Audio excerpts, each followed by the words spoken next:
동북교회 성도 여러분, 그동안 안녕하셨습니까? 코로나 확진으로 인하여 벌써 2주간 모이지 못하니까 저에게도 지금 우울증이 오고 있습니다. 우리 성도님들에게는 마음의 고통과 참 답답함이 심할 줄로 믿습니다. 그러나 우리 성도 여러분, 침체되거나 또 다른 성도님들을 원망하지 마시고 하나님이 우리를 연단하신다 생각하시고 함께 잘 인내하면서 견뎌내기를 바랍니다. 또 온라인으로 예배 드린다 이래서 교회나 하나님을 멀리하지 마시고 다시 하나님께로 우리 마음이 돌아오는 기회가 되기를 바랍니다.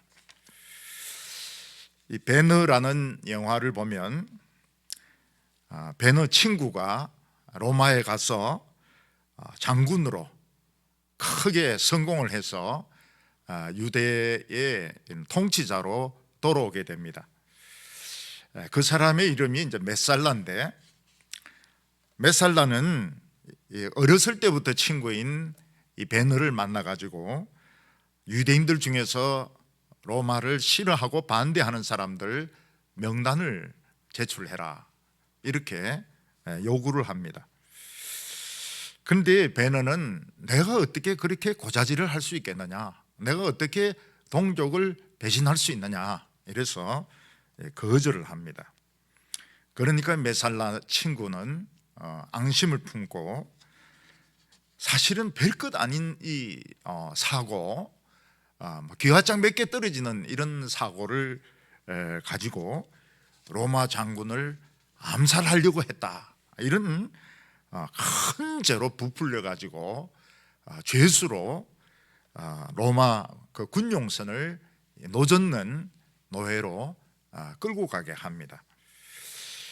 그래서 베너는 다른 죄수들과 같이 전부 손이 묶여 가지고 끌려가고 있는데, 이 끌고 가는 병사가 다른 죄수들은 다 물을 마시게 하면서도 베너는 좀 고생을 시키라 이런 지시를 받은 것 같아요. 그래서 물을 일제 마시지 못하게 만듭니다. 그래서 베너가 너무 목말라 가지고 쓰러지게 되었을 때 누군가 와서 베너에게 물을 주는 사람이 있었습니다. 그분이 바로 나사렛에서 목수일을 하고 있는 예수였습니다. 나중에 베너가 다른 나라와 이 해전에서 깨어지는 그 배에서 헤엄을 쳐가지고 사령관을 살려내어주고 그 공으로 노예 신분에서 벗어나서 그 사령관의 양자로 입양이 되게 됩니다. 그래서 그는 자기 누이와 어머니가 있는 유대로 다시 이제 돌아오게 되는데, 돌아오 보니까 죄수들이 십자가를 지고 가고 있는 것입니다. 그런데 그 중에 한 분이 자기에게 물을 주셨던 그 예수라는 것을 알게 됩니다.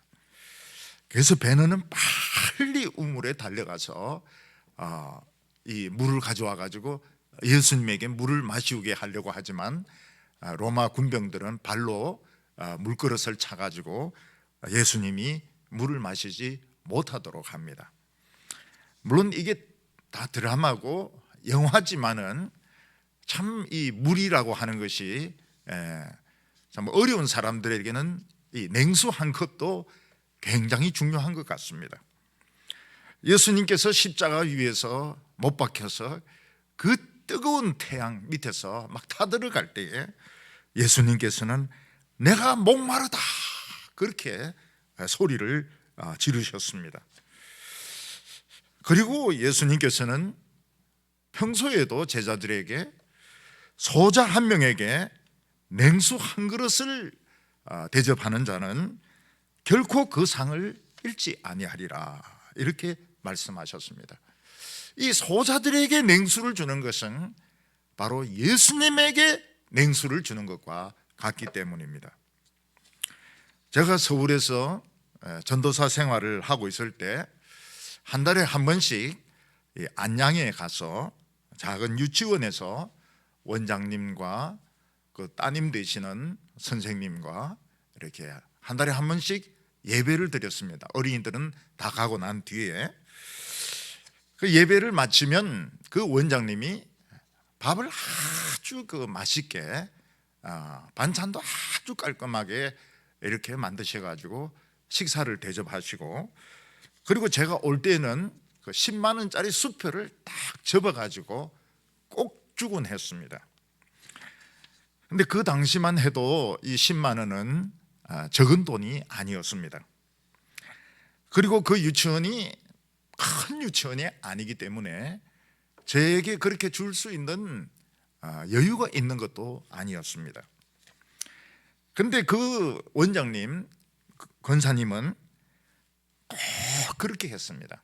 예배를 드리면 뭐 3명이 예배를 드리지만, 저를 포함해서 3명이 예배를 드리지만은 꼭 식사를 대접하고 10만 원짜리 자기압 수표를 접어가지고 저에게 꼭 주시곤 했습니다. 근데 하나님은 그 집에 참 엄청난 복을 내려주셨습니다. 그때 제 제자였던 그 아들, 참 나이가 어린 아들은 돈이 하나도 없는데 미국의 펜실베니아 대학 유펜에 가가지고 최연소는 아니지만은 아주 연소한 나이로 물리학 박사를 받고 지금 한국에 돌아와서 교수를 하고 있습니다. 그리고 그 따님과 사위도 저의 제자였는데 지금 아주 대기업의 전무로 지금 근무하고 있습니다. 그리고 손자도 서울대를 나와서 지금 박사를 준비하고 있고, 작은 아들도 지금 독일도 유학을 지금 가려고 준비하고 있다고 말하고 있습니다. 그 원장님은 이제 나이가 많이 드셔서 사람도 잘 알아보지 못하고 옛날 일을 하나도 기억을 못 하십니다. 치매도 오고 넘어져서 허리도 다치고, 그래서 몸도 불편하고 잘 기억을 못 하세요. 특히 제가 말씀하시는 그 옛날 일들 하나도 기억을 못 하십니다. 그러나 저는 아주 생생하게 기억을 하고 있고, 그 고마운 마음을 저는 늘 마음속에 간직하고 있습니다. 제가 신학대학원을 졸업을 할 때 이분이 또 돈을 얼마를 주셨습니다. 저는 그 돈이 너무 아까워서 쓸 수가 없었습니다. 그래서 그때 뭐가 나왔는가 하면 영어로 된 스펄전 목사의 그 설교집 10권으로 된 것이 나왔습니다. 그래서 제가 그 스펄전 설교집 10권으로 된 것을 사가지고 그 1권 앞장에다가 그 원장님의 이름을 적고 이분이 돈을 주셔가지고 이 책을 사게 되었다 하는 것을 그때 날짜로 기록을 해놓았습니다. 그 스펄전의 설교집은 지금도 제 방에 목회실에 있습니다. 그리고 그때 일이 생생하게 기억이 납니다. 교인들 중에 어떤 분은 저의 이빨을 완전히 갈아준 분도 계시고, 어떤 우리 교회 권사님은 냉수는 아니지만 냉수보다 더 차가운 식혜를 만들어 가지고 막 얼음이 완전히 막 둥둥 떠 있는 식혜를 만들어 가지고 그 나이 드신 어른들이 그 무거운 걸 들고 우리 집까지 갖다 주신 분도 계시고, 어떤 분은 그 싸놓은 그 멧돼지와 경쟁을 하면서 산에서 도토리를 주워 가지고 도토리 묵을 만들어 가지고, 그래서 참 도토리 묵을 만들어 주신 분도 계십니다. 이 모든 분들이 잊을 수 없는 참 고마운 분들입니다. 제가 동부교회에서 목회를 오래 하면서 제일 고통스러운 것이 무엇인가 하면 이런 분들이 한 분 한 분 하나님의 부르심을 받아서 가시는 겁니다. 그때 제 마음속에 굉장히 힘이 들어요. 이렇게 참 사랑을 베푸시고 이렇게 참 훌륭하셨던 우리 동부교회 노인들, 할아버지, 할머니들, 성도님들 하나님의 부름을 받아서 가실 때마다 오래 목회하는 게 아니구나, 그런 생각을 하곤 합니다. 요즘 같은 시대에는 기독교나 목회자에 대하여 적대적인 사람들이 많습니다. 그래서 기독교의 이런 약점들, 또 교회의 이런 잘못된 것들 방송에서도 막 공격을 하고, 유튜브에서도 막 공격을 하고, 또 개인적으로 만났어도 공격을 하는 것을 볼 수 있습니다. 그리고 목회자 자신도 자기를 하나님의 종이라고 생각하지 않고 기업가나 경영인이나 월급 받는 이런 사람으로 생각하는 경우가 많이 있는 것 같습니다. 더 안타까운 것이 무엇인가 하면 이 목회자들의 경건이 평신도들의 경건보다 못할 때가 많다는 것입니다. 평신도들이 기도하고 성경 보고 참 예배드리고 이럴 때보다도 목회자들의 이 경건이 더 못한 것입니다.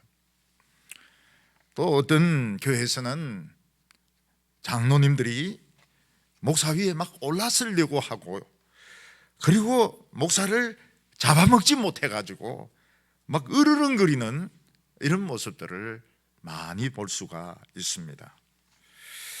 엘리야 시대 때도 사람들은 워낙 우상숭배에 빠지니까 하나님과 하나님의 종에 대해서 굉장히 적대적이었습니다. 그래서 왕은 엘리야를 죽이려고 막 벼르고 있었고, 엘리사가 엘리야를 보내고 베델로 올라갈 때 많은 청년들이 몰려 나와서 엘리사를 대머리라고 하면서 하늘로 꺼져버리라고 저주스러운 말을 했다가 많이 죽었던 일이 있습니다. 엘리사는 사람들이 그 하나님에 대한 신앙이 없기 때문에 늘 가난했습니다. 그래서 어떤 그 제자는 병에 걸려 죽었는데 빚이 많았습니다.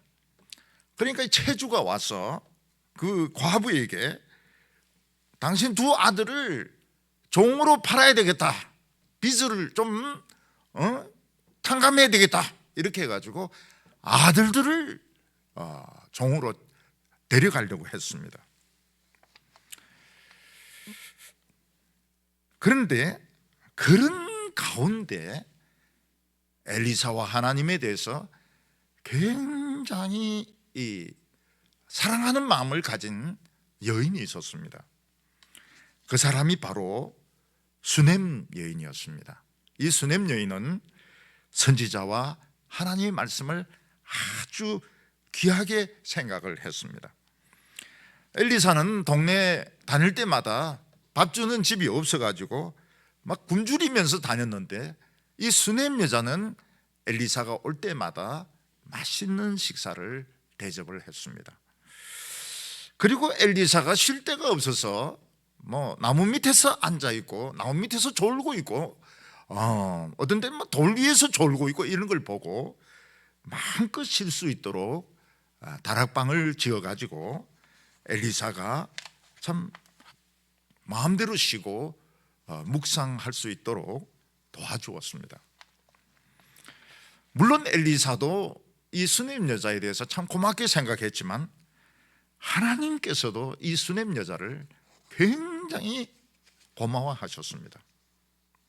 그래서 하나님께서는 아이가 없는 이 수넴 여자에게 아이가 생기게 하시고, 이 아이가 일사병으로 머리가 아파서 죽어버렸을 때 엘리사를 보내어서 그 죽은 아이를 살려주신 적도 있습니다. 그러나 이스라엘 백성들은 하나님에 대한 적대심, 하나님의 말씀에 대한 불신, 이게 없어지지 않고 그냥 계속 바알을 숭배하고 하나님을 미워하면서 살고 있었던 것입니다. 그래서 엘리야 때에는 3년 반 동안 이 비가 내리지 않았는데, 이번에 하나님께서는 엘리사 때는 그 배가 되는 7년 흉년을 생각하고 계셨습니다. 이 7년 흉년이라고 하는 것은 굉장히 이거는 심한 겁니다. 경제적으로 다 파탄이 나는 것이고, 참 수많은 사람들이 굶어 죽고 도둑으로 변하고 거지로 변하는 그런 재앙이 준비되어 있는데, 사람들은 자신의 미래에 뭐가 있는 줄도 모르고 여전히 자기가 잘난 체 하면서 살아가고 있었던 것입니다. 근데 그런 가운데도 하나님은 이 수넴 여자를 참 귀하게 생각하셔서 이 모든 환난을 피하게 하나님께서는 도와주셨습니다. 오늘 첫 번째는 7년 기근을 알려주는 엘리사 선지를 볼 수 있습니다. 엘리사는 많은 사람들이 자기를 무시하고 적대시하는 가운데서도 자기에게 식사를 대접해주고 쉴 수 있는 공간을 마련해준 수넴 여자에 대해서 참 고마운 마음을 가지고 있었습니다. 그런데 이 수넴 여자가 엘리사를 귀하게 생각했던 것은 그가 잘생겨서 그런 것이 아니고 그 입에서 나오는 하나님의 말씀이 너무나도 놀랍고 신기해서 그랬던 것입니다. 신약에서도 이 수넴 여자 같은 여자를 볼 수 있습니다. 그 중에 한 여자가 7 귀신이 들려가지고 참 많은 이 정신병으로 고통을 받았던 막달라 마리아입니다. 막달라 마리아는 막 두통에서부터 시작해서 발작이라든지 불면증이라든지 우울증이라든지 정신분열증이라든지 모든 종류의 머리와 관계되는 모든 종류의 고통은 다 받았던 것입니다. 그런데 이 막달라 마리아는 예수님의 설교 말씀을 듣는 가운데 이게 다 치료가 되어버렸습니다. 그 성경이 7 귀신이 나갔다고 말하고 있는데 정신질환이 다 치료가 되고 아름다운 모습을 되찾게 되었습니다. 이 막달라 마리아는 예수님이 너무 고마워서 자기가 보관하고 있던 비싼 향유를 옥합을 깨뜨려서 예수님의 발에도 붓고 또 머리에도 부은 적이 있습니다. 그리고 막달라 마리아는 자기의 재산을 막 팔아가지고 그 다른 여인들의 도움을 받아서 예수님과 12 제자들 또 다른 사람들 그 식사를 제공하는 일을 감당을 했습니다. 막달라 마리아는 예수님을 따라서 예루살렘까지 갔다가 예수님이 십자가에 못 박혀 죽는 모습, 그리고 장사되는 모습까지 보게 되었습니다. 그러나 그녀는 예수님의 몸에 향유를 바르기 위해서 안식 후 첫날 일요일 새벽에 무덤을 찾아갔다가 무덤이 빈 것을 처음 보았고 천사를 통해서 예수님이 살아나셨다는 것을 이야기를 듣게 되었습니다. 그래도 무덤을 떠나지 않고 계속 거기서 울고 있다가 드디어 부활하신 예수님을 만난 사람이 바로 이 막달라 마리아였습니다.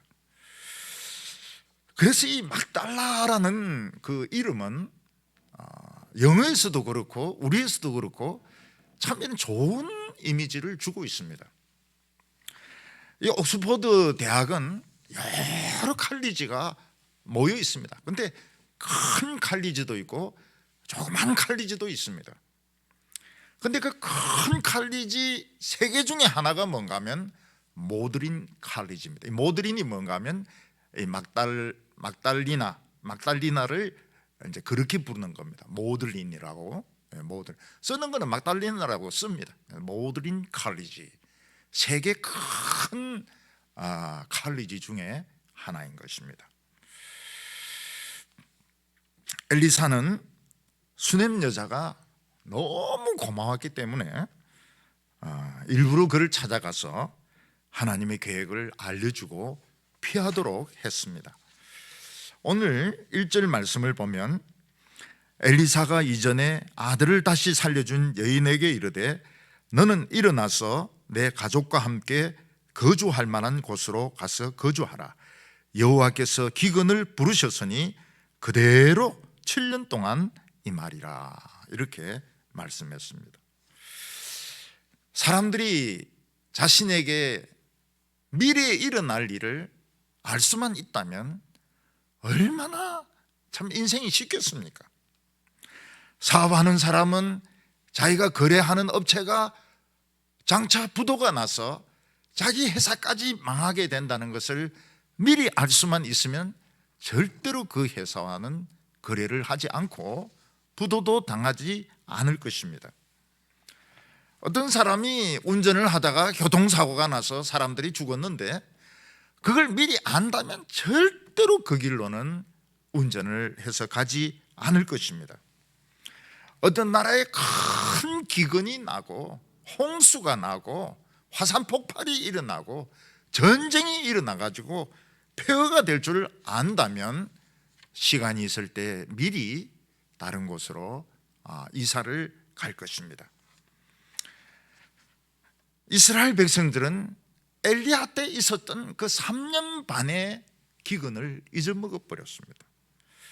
하늘에서 불이 떨어지는 기적을 잊어버렸습니다.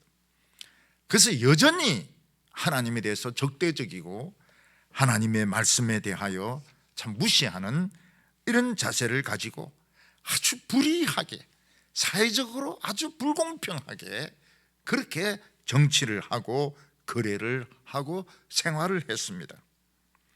하나님께서는 이 베나다스의 몽둥이 가지고는 안 되겠다 싶어서 하나님은 7년의 흉년을 부르셨다고 말씀하셨습니다.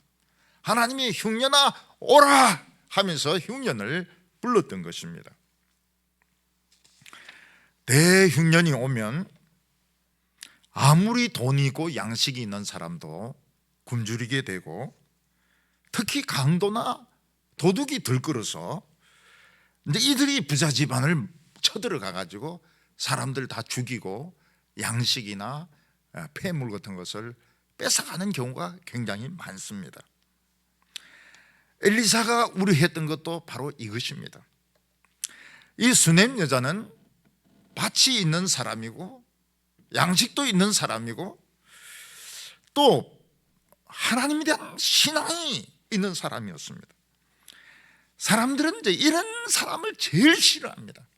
그래서 흉년이 들거나 어려움이 생기면 폭동을 일으켜 가지고 그런 사람 집에 쳐들어가 가지고 사람을 죽이고 곡식을 다 뺏어가고 폐물을 뺏어가고 그리고 뭐 모든 것을 돈을 빼앗아가는 것을 그런 것을 볼 수가 있습니다.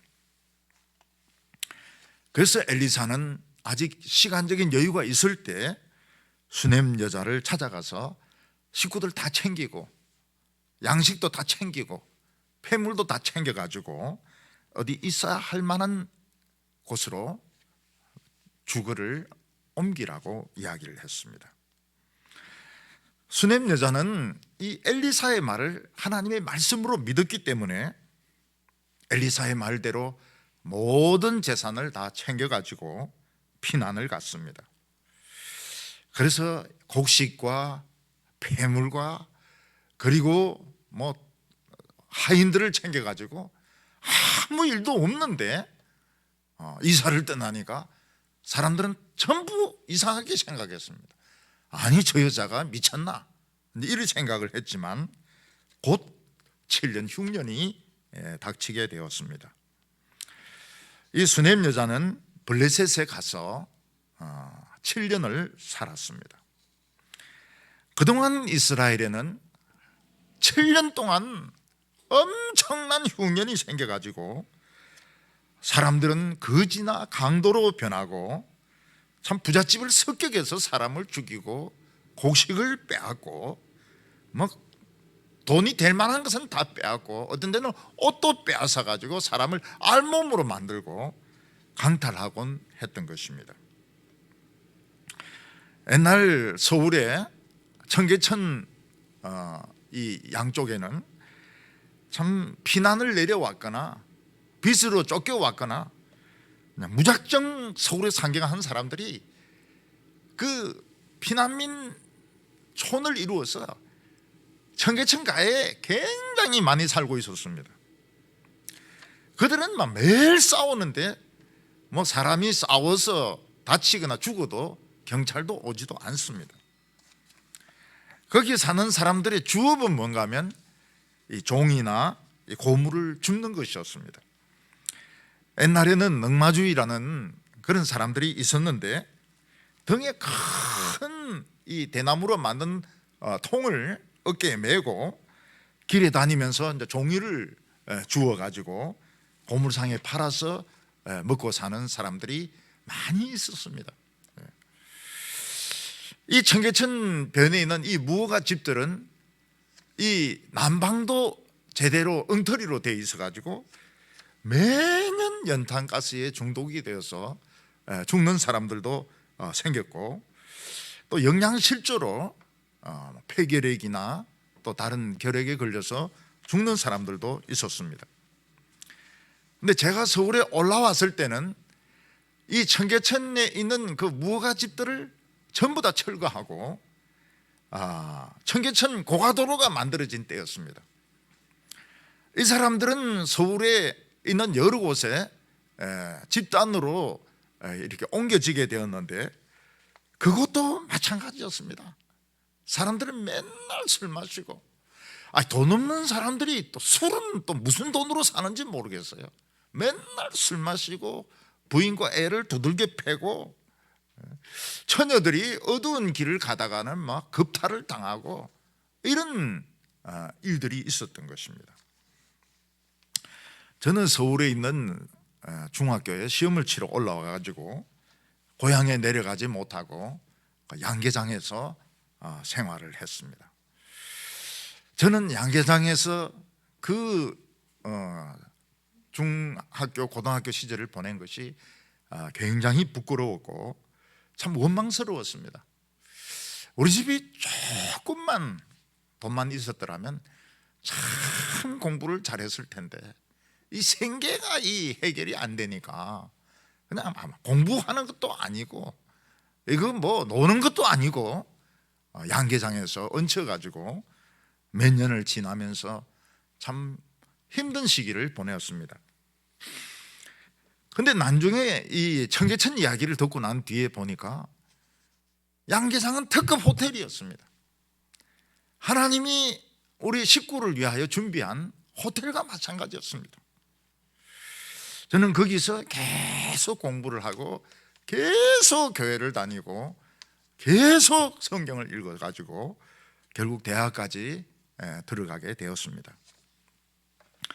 우리가 미래를 알 수 있다면 세상 사는 것이 하나도 어렵지 않습니다.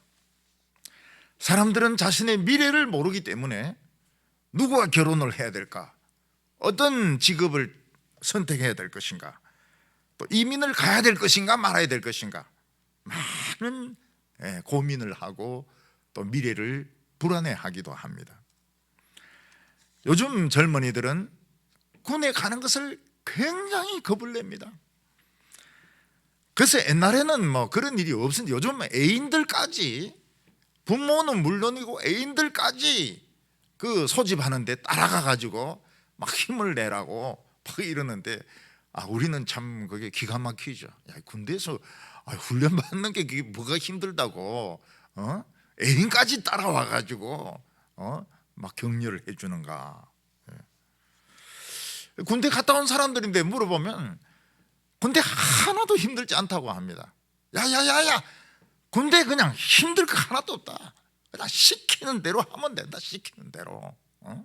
군대는 막 밥 주지, 옷 주지, 머리 깎아주지, 때려주지, 기합 주지, 어려울 거 하나도 없다고.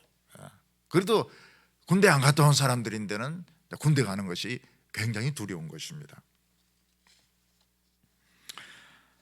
이것은 인생 사는 것도 마찬가지입니다. 고등학생들은 어떤 대학에 진학할 것인가? 대학생들은 자기가 대학을 마친 후에 어떤 방향으로 나갈 것인가 굉장히 고민을 하고 두려워하고 불안해합니다. 근데 나이가 들어보면 그 아무것도 아니에요. 뭐 대학 진학하는 것도 아무것도 아니고, 직장 가지는 것도 아무것도 아니고, 직장에서 쫓겨나는 것도 아무것도, 실업자가 되는 것도 아무것도 아니고, 결혼도 뭐 아무것도 아닌 것은 아니지만은 뭐 그래 어려운 것도 아니고, 인생 살고 보면 굉장히 쉬워요. 왜냐하면 다 겪었기 때문에, 답을 다 알고 있기 때문에 어려울 게 하나도 없는 것입니다. 수넴 여자는 엘리사의 말을 듣고 블레셋에 가서 피난 생활을 했는데, 블레셋에는 양식이 있었던 것입니다. 이스라엘에는 양식이 없는데 블레셋에는 양식이 있었습니다.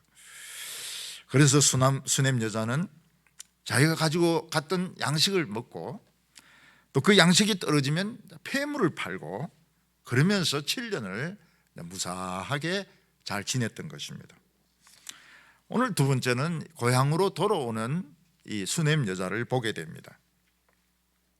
하나님은 재앙을 내리시되 무한정으로 재앙을 내리지 아니하시고, 이 재앙에도 한계를 정하셨습니다. 하나님께서 이스라엘 백성들에게 7년 기근을 주신 것은 그들이 엘리야 때 그 3년 반의 그 기근, 그 무서운 기근을 겪고도 깨닫지 못하고, 그리고 하나님을 여전히 적대시하고 우상숭배하기 때문에 하나님께서 7년 흉년을 주셨지만, 하나님께서는 7년이 지난 후에는 다시 비가 오게 하고 농사를 지을 수 있도록 하셨습니다. 왜냐하면 이스라엘 백성들이 불쌍했기 때문입니다. 그래서 우리에게 무한정으로 환난이 오고 고통이 오는 그런 일은 없습니다. 이스라엘에 양식이 있다, 농사가 된다 하는 소식을 듣고 수넴 여자는 7년 동안 살던 블레셋 생활을 청산하고 이스라엘로 돌아왔습니다. 그 이유는 아무리 블레셋 생활이 안전하고 먹을 것이 있다 하더라도 여전히 그들은 이방인이었기 때문입니다. 하나님을 모르는 사람들이었기 때문입니다. 수넴 여인이 블레셋에서 육신은 편했는지 모르겠지만은 그는 굶주리고 있었습니다. 무엇에 굶주리고 있었을까요?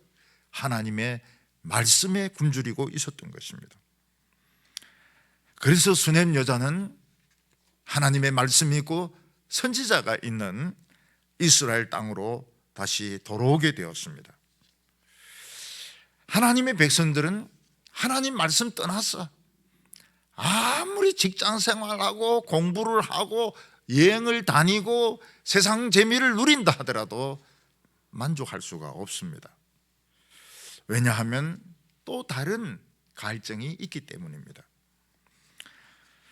그동안 우리나라에는 이 코로나 팬데믹이 있어서 서울, 경기 지방 교인들은 한 1년 8개월 정도 교회 나올 수가 없었습니다. 또 지방에서도 확진자가 생기면 뭐 2주, 3주 이런 식으로 예배를 못 드리고 온라인으로 예배를 드리니까 이제 교회 안 가도 되겠구나, 이제 이런 생각을 하는 사람들이 많아지게 되었습니다. 더욱이 세상은 기독교에 대해서 욕을 많이 하고 있고 또 부정적인 이런 비판을 많이 하기 때문에 교회를 멀리하는 사람들이 많이 생기게 되었습니다. 어떤 사람은 한 150만 명 되는 기독교인들이 떨어져 나갔다고 말하고 있고, 무려 10,000개의 교회가, 개척교회가 문을 닫았다, 이런 말을 하고 있습니다. 하나님의 백성들이 세상을 가까이 하고 술을 마시고 세상에서 좋은 차를 타고 세상에서 놀러 다니면 참 즐거울 것 같은데, 뭔가 마음속에 갈증이 있습니다. 그것은 하나님의 말씀에 대한 갈증이고, 하나님의 은혜에 대한 갈증이고, 성령에 대한 목마름인 것입니다. 그래서 지금 하나님의 백성들은 더 이상 가나안 족속으로 남아있으면 안 됩니다. 이제는 교회로 돌아올 때고, 이 수넴 여인처럼 하나님께로, 하나님의 말씀이 있는 곳으로 돌아와야 되는 것입니다. 코로나로 교회를 떠났던 사람들, 이제는 블레셋에서 돌아와야 되는 것입니다. 왜냐하면 우리가 하나님께로 돌아오지 않으면, 하나님의 말씀으로 돌아오지 않으면 영원한 이 갈증을 해결할 수가 없기 때문입니다. 저는 코로나가 퍼진 후에 한 번도 보지 못한 교인들이 있습니다. 저는 그분들이 굉장히 보고 싶어요. 혹시 다른 도시로 이사를 갔는가? 아니면 코로나로 직장이 없어져서 가족에게로 돌아갔는가? 아니면 외국으로 갔는가? 굉장히 보고 싶고 궁금합니다. 다 돌아오기를 바랍니다. 근데 이 수넴 여자가 자기 집으로 돌아와 보니까 집이 엉망이 되어 있었습니다.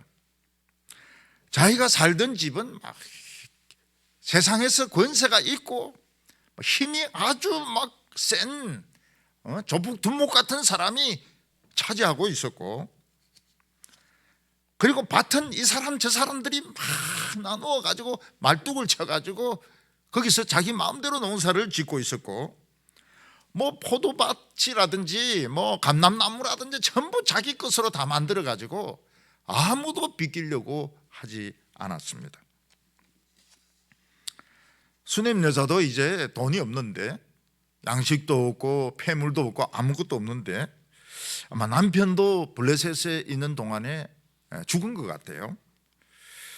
힘이 없는 여자가 아이 하나 데리고 또 하인들 몇 명 데리고 돌아와 가지고 그 권세 있고 그 조폭 두목 같은 사람 집을 딱 차지해 가지고 내가 이 집을 몇 년 동안 살았는데 어디서 막 굴러먹다가 이제 와가지고 집을 내놓으라 하느냐, 말도 되지도 않는 소리 하지 말라고 그러면서 집을 비켜주려고 하지 않는 것입니다. 밭은 막 여러 사람들이 자기들 마음대로 농사를 지어가지고 자기 것이라고 주장하고 있습니다. 수넴 여인은 고향으로 돌아왔지만 그가 살 수 있는 집도 뺏기고 농사 지을 수 있는 밭도 뺏기고 과일 나무들도 뺏기고 그는 도저히 살 수가 없게 되었습니다. 우리도 때때로 하나님께로 돌아오기 위해서 세상 일에 사표를 낸다든지 세상 일을 정리하고 교회로 왔지만은 집도 없고 직장도 없고 돈도 없고 살아갈 길도 막연한 경우가 많이 있습니다. 이 여인은 잠을 잘 때조차도 없었습니다. 그래서 이스라엘 왕을 찾아가 가지고 자기 집과 자기 밭을 찾게 해달라고 하소연을 하려고 하는데, 그런 여자가 한두 명도 아니고 뭐 등기부 등본이 있는 것도 아니고 자기 집이라고 하는 그런 정표가 있는 것도 아니고, 아무리 왕에게 호소를 하려도 사람들은 가지 말라고, 가봐야 씨도 먹히지 않는다, 그냥 다 없어졌다 생각해라. 사람들은 이제 그런 이야기를 하는 것입니다. 7년 6년 동안 모든 것은 다 바뀌어 버렸습니다. 집도 힘 있는 사람이 차지하고 밭도 막 탐욕스러운 사람들이 차지하고 감람나무나 포도나무도 다 자기들 다 가져버리고, 힘이 없는 여자가 아들 하나 데리고 찾을 수가 없었습니다. 그런데 이 수넴 여인은 하나님을 믿는 사람이었습니다. 그래서 그는 왕을 찾아가서 호소하기로 했습니다. 왜냐하면 왕에게 호소하는 것이 하나님에게 호소하는 것이기 때문에 자기는 하나님께 호소해 보겠다. 그래서 왕을 찾아가게 되었습니다. 오늘 여기 세 번째로 보면 하나님이 수넴 여자를 끝까지 도우시는 것을 볼 수가 있습니다. 예수님은 소자에게 냉수 한 그릇을 대접을 해도 결코 그 상을 잃지 않는다고 말씀을 하셨는데, 하나님께서도 하나님의 말씀의 사역을 돕고 하나님의 종들이 어려울 때 도와준 사람을 한 번, 두 번으로 끝내는 것이 아니고 끝까지 계속적으로 도우시는 것을 볼 수 있습니다. 그래서 남들이 뭐라고 하든지 간에 하나님의 말씀을 귀하게 생각하고 하나님의 종들에게 냉수 한 그릇을 대접한 사람은 끝까지 하나님께서 도우시게 되는 것입니다. 근데 그때 딱 그 순간에 이상한 일이 일어나게 되었습니다. 그게 무엇인가 하면 이스라엘 왕이 그동안 엘리사가 행했던 기적이 무엇인지 알고 싶은 생각이 든 것입니다. 왕도 이제 흉년이 끝났기 때문에 흉년 뒤를 수습을 해야 되는데, 그것보다도 엘리사가 행한 기적을 알고 싶은 거예요. 이 왕도 옛날 엘리사의 기적을 체험한 적이 있었습니다. 그때 이 왕이 유다 왕 여호사밧과 같이 에돔 왕과 같이 모압을 치러 갔다가 물이 다 떨어지게 되었습니다. 7일 동안 물이 없었습니다. 유다 왕 여호사밧이 참 우리가 절망하기 전에 하나님의 종의 말씀을 듣자. 여기 어디 하나님의 종이 없느냐. 그때 이름이 전혀 알려지지 않았던 이 엘리사가 거기에 있어서 그 엘리사를 불러서 우리의 어려움을 해결해 달라고 새 왕이 부탁을 했습니다. 그 엘리사가 하나님께 기도를 하려고 했는데 사람들이 막 소리를 지르고 막 군인들이 막 기합을 넣고 막 떠들고 이래서 도저히 하나님의 음성이 들리질 않았습니다. 그래서 엘리사는 금은고를 연주하는 사람을 불러가지고 이 연주를 듣는 가운데서 하나님의 말씀을 묵상하고 하나님의 음성을 듣게 됩니다.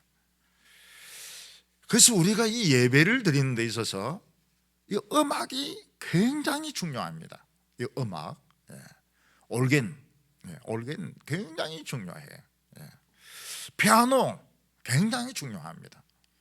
이번에 피아노 바꿨더니 피아노 소리가 역시 달라요.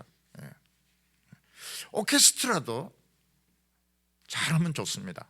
잘하면, 못하면 좀 그렇기도 하지만 오케스트라도 필요합니다. 음악의 요소, 예배를 드리는 데 있어서 음악이 참 중요합니다. 찬양대도 중요합니다. 찬양대. 옛날에는 기도 마치고 눈 뜰 수 있는 권한을 가진 사람은 피아노 반주자밖에 없었습니다. 그런데 이제는 올겐이 생기니까 올겐 반주자도 눈 뜨고, 이제는 오케스트라로 눈 뜨고, 그래서 이 기도 시간에 눈 뜨는 사람들이 많아지게 되었어요. 그러니까 성가대는 기도 시간에 막 머리 만지고 막 입에 루즈 다시 칠하고, 지금 막 이런 일들이 우리 교회는 말고 저 굉장히 먼데 딴 교회에서는 그런 일이 있다고 하는데, 이거는 특별히 허락을 해준 겁니다. 이 반주자, 예배의 흐름을 위해 가지고 반주자가 눈 뜨고 곡을 찾아가지고 음악을 연주하는 것은 굉장히, 옛날에는 반주자 한 명에게만 허락했는데 이제는 피아노, 올겐, 오케스트라, 이제 성가대까지도 막 머리를 막 빗고 입에 막 루즈 칠하고 볼테기에도 막 그거는 안 되는 겁니다. 기도를 소홀히 생각해서는 안 됩니다.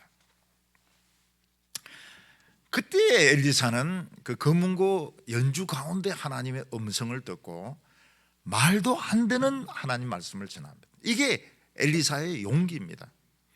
오늘도 말도 안 되는 소리를 교인들에게 하기 굉장히 어려워요. 대통령 주위에 있는 사람 보면은 대통령이 싫어하는 말은 일체하지 않습니다. 그러니까 나라가 어느 구석으로 빠지든 어느 구덩이에 빠지든 상관이 없는 거예요. 그런데 엘리사의 용기가 뭔가 하면 말도 되지도 않는 하나님의 말씀을 들었을 때 그걸 전하는 겁니다. 그래서 엘리사는 그 세 왕에게 뭐라고 이야기하는가 하면, 지금 비가 오랫동안 오지 않아서 정말 먼지가 푸석푸석 나는 그 계곡에 웅덩이를 많이 파라고 한 것입니다. 그래서 이 세 왕이 순종을 합니다. 말도 안 되는 하나님 말씀에 순종을 해서 웅덩이 아마 한 10,000개 정도 팠을 겁니다. 하룻밤 자고 나니까 상류에서 물이 흘러가지고 웅덩이마다 깨끗한 물이 가득 차 있어서 물 문제는 완전히 해결되고 이 물 때문에 전쟁도 이기게 됩니다. 왕은 그 뒤에 엘리사가 어떤 놀라운 일을 행했는지 알고 싶었습니다. 이 무슨 말인가 하면 엘리사 때도 부흥이 있었고 부흥이 있으면서 기적도 일어났던 것입니다. 그 부흥이 어떻게 일어났느냐, 엘리사 때 제자들이 너무 많이 몰려들어가지고 도저히 집에서 하나님의 말씀을 가르칠 수가 없습니다. 일반 백성들은 여전히 하나님에 대해서 적대적이었지만 많은 사람들이 가난한 가운데서 엘리사의 그 제자가 되어가지고 하나님의 말씀을 듣기를 원했습니다. 엘리사 집에서는 도저히 이게 안 되니까 결국은 요단강 가에 있는 나무를 베어다가 큰 집을 다시 짓따로 지으려고 하다가 도끼를 빠뜨리게 되는, 이게 부흥입니다. 부흥. 왕이 엘리사가 했던 기적을 내가 좀 듣고 싶은데 말해줄 사람이 있느냐 이러니까 신하들이 가까운 데 엘리사의 종 게하시가 살고 있습니다, 이렇게 말을 했습니다. 이 게하시는 옛날 탐욕 때문에 한센병에 걸렸던 사람입니다. 나만은 자기의 병을 고치기 위해서 많은 금과 은과 옷을 준비해 가지고 왔는데 그것을 엘리사는 하나도 받지 않습니다. 그러니까 그 게하시가 이게 아까워 가지고 선생 모르게 자기 혼자 따로 가가지고 생도들이, 선지자 제자들이 왔는데 아유 뭐 돈도 없고 옷도 없습니다. 그래서 따로 받아가지고 챙겼습니다. 그때 엘리사는 게하시를 책망하면서 지금 이스라엘의 부흥의 불이 꺼지고 있고 부흥의 말씀의 촛대가 지금 옮겨지고 있는데 지금 너가 은이나 금이나 밭이나 뭐 감람나무 나무나 집을 탐할 때냐? 그래서 나만에게 들었던 한센병이 너에게 옮겨질 것이라고 말을 했습니다. 그래서 게하시는 한센 환자가 되었습니다. 온몸에 이 한센병이 퍼져버렸습니다. 그런데 성경에는 나오지 않지만 어느 정도 기간이 지난 후에 게하시가 엘리사를 찾아간 것 같아요. 그래서 눈물 콧물 흘리면서 자기는 절대로 다시 물질을 탐하지 않겠습니다, 욕심을 내지 않겠습니다, 그래 약속하고 한센병을 치료를 받은 겁니다.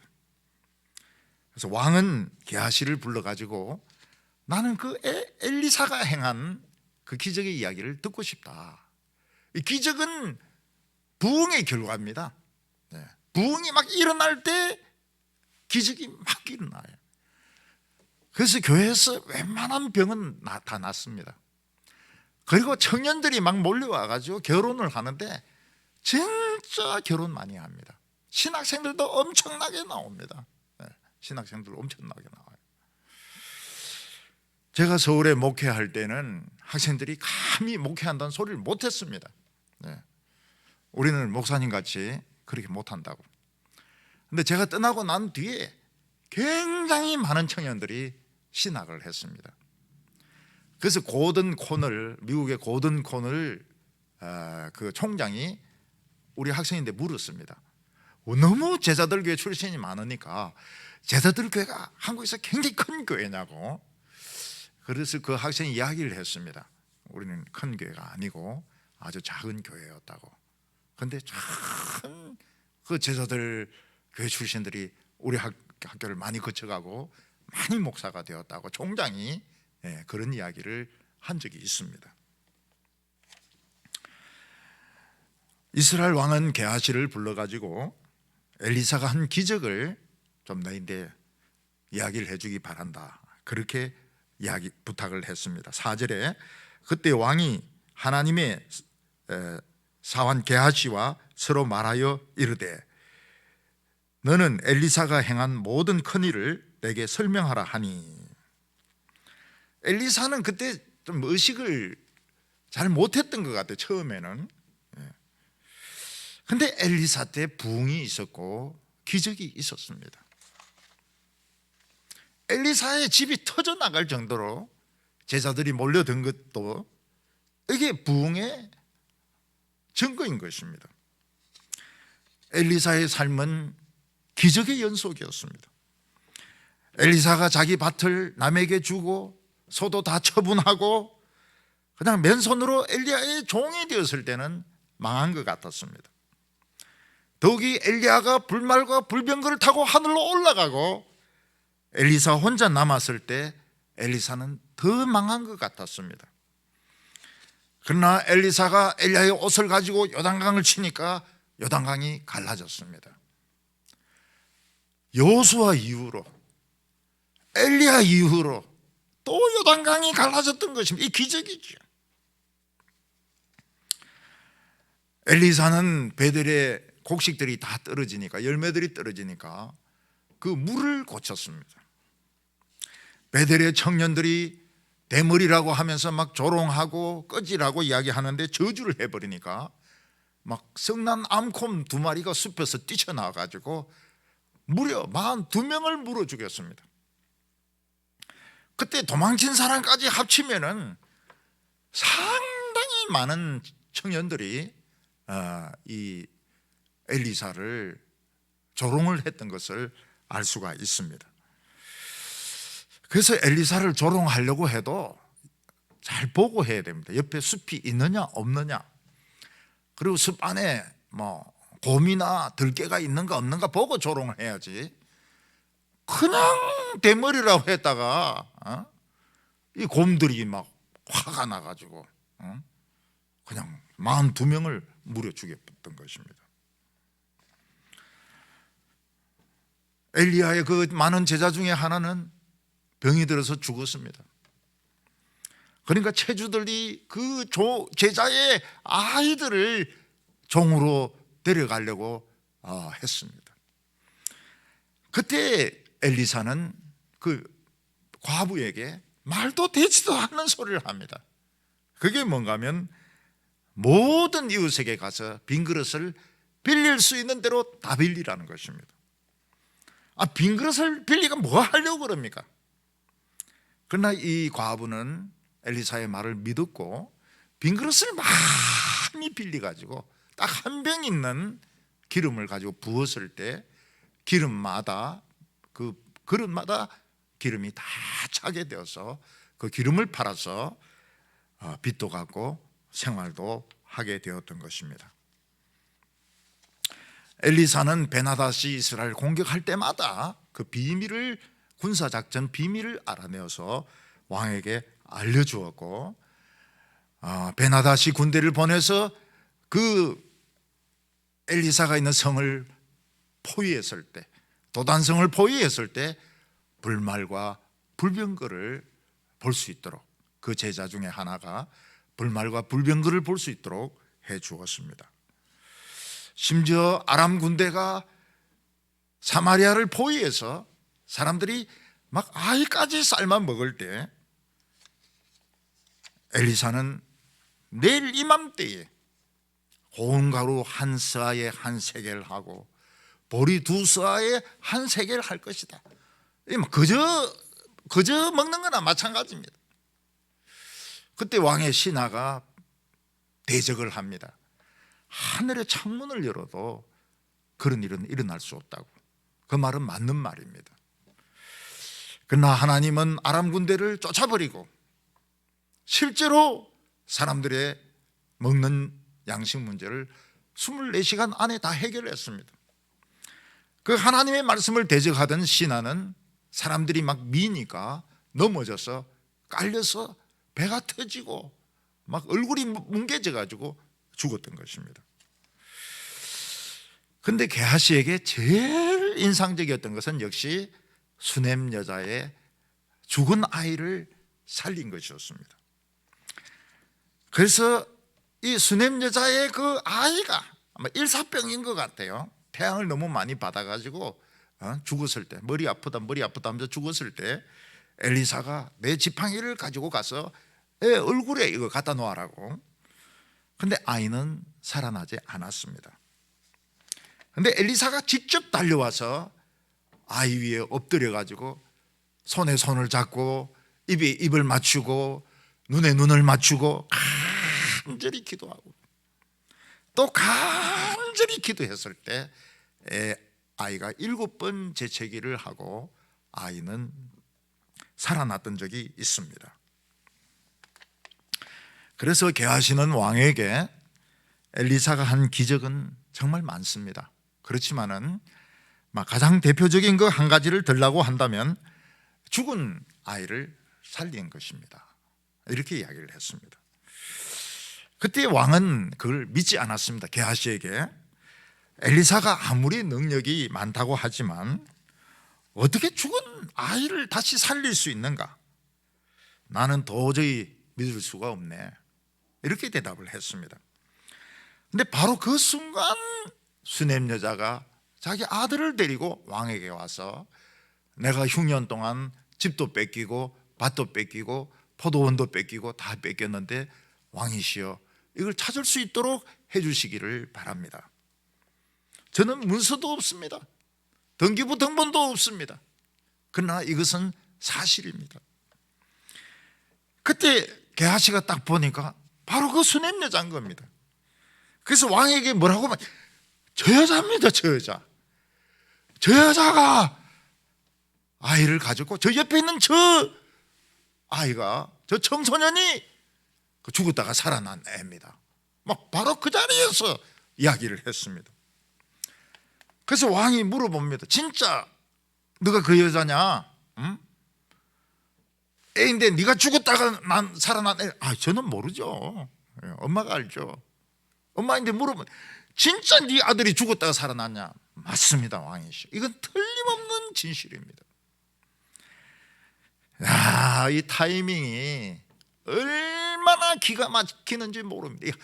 이 사람이 그렇게 맞추려고 해도 맞출 수가 없습니다. 이게 하나님의 타이밍인 것입니다. 왕은 이때 부흥이란 게 이래 놀라운 거구나. 그리고 그때 일어나는 기적이 얼마나 놀라운가. 죽은 아이까지 살리는구나. 그래서 관리를 따로 임명해가지고 이 여인의 집, 이 여인의 밭, 이 여인의 포도원, 이 여인의 무화과 나무 다 찾아주게 하고 그 집을 차지하고 버티고 있던 그 관리들 조폭 두목 같은 사람 다 쫓아내고 이 집을 청소까지 해라고. 응? 너희들이 썼으니까 청소까지 해라고. 그리고 그 밭에 농사 지은 거 그동안 7년 동안 농사 지은 것까지 다 물리내라고. 과일 따먹은 것까지 계산해가지고 다 반납해라. 이러면서 하나님은 끝까지 이 수넴 여자를 도우셨습니다. 하나님이 우리를 도우실 때는 한 번, 두 번 돕는 것이 아니고 끝까지 도우시는 것을 믿으시기 바랍니다. 이거 믿지 못하면 우리 흔들립니다. 하나님은 한 번, 두 번 우리를 도우시는 것이 아니시고 끝까지 우리를 도우신다. 언제든지 우리를 도우신다. 이거 믿지 못하면 우리는 밭도 뺏기고 집도 뺏기고 뭐 다 뺏기게 되는 겁니다. 흔들리면 안 돼요. 우리는 다른 사람이 아무리 하나님이나 하나님 말씀을 업신여겨도 또 적대시해도 절대로 따라가지 마시기 바랍니다. 수냄 여자가 돌아왔던 것처럼 이제는 우리 교인들도 돌아올 때가 되었습니다. 죽은 자가 살아나고 불치의 병이 치료되는 아름다운 우리 성도들 다 되시기를 바랍니다. 기도드리겠습니다. 거룩하신 하나님 아버지, 소자에게 냉수 한 그릇 준 것을 잊지 아니하시고 끝까지 도우시는 하나님, 저희들도 많은 도움과 사랑을 받았습니다. 우리가 이것을 잊지 말게 하여 주시옵시고 말씀을 사랑하고 주의 종들을 사랑한 사람들에게 하나님께서 끝까지 도우시고 기적을 베풀어 주시기를 원합니다. 우리 성도들은 참 힘이 없습니다. 그래서 한두 번은 하나님이 도우셨지만 미래는 안 도우실 거라고 생각해서 불안해하고 참 두려워 떨 때가 많이 있습니다. 우리 하나님 앞에, 왕 앞에 담대히 나아가게 하여 주시옵소서. 우리가 부흥을 달라고 오랫동안 기도했습니다. 부흥은 북한의 원자폭탄 수소폭탄보다 더 능력이 있습니다. 어떤 폭격기보다도, 어떤 항공모함보다도 더 위력이 있습니다. 우리가 이것을 믿게 하여 주시옵소서. 오늘 우리 성도들의 마음속에 하나님을 향한 간절한 이런 마음, 간절한 믿음이 다시 생기게 하여 주시옵시고 잃어버렸던 모든 것들 다 찾게 하여 주시옵소서. 예수님의 이름으로 기도하옵나이다. 아멘.